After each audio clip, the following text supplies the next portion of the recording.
In order to reset the PC30dwn printer to factory default, we will need to access the printer's Web Manager interface.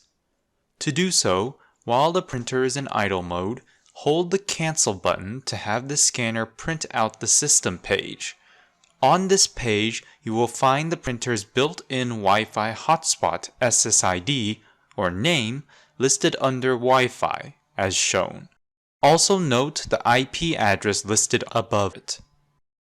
On a computer or mobile device, navigate to your network settings and connect to the Wi-Fi hotspot whose name we just identified.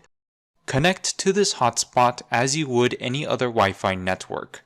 If prompted for a password, the default password would be 12345678 without any spaces. Now, open a web browser and navigate to the IP address that was under the hotspot name.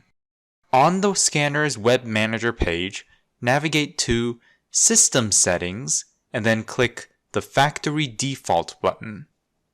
Press OK when prompted and the printer will reset itself. For more information, please visit www.visioneer.com.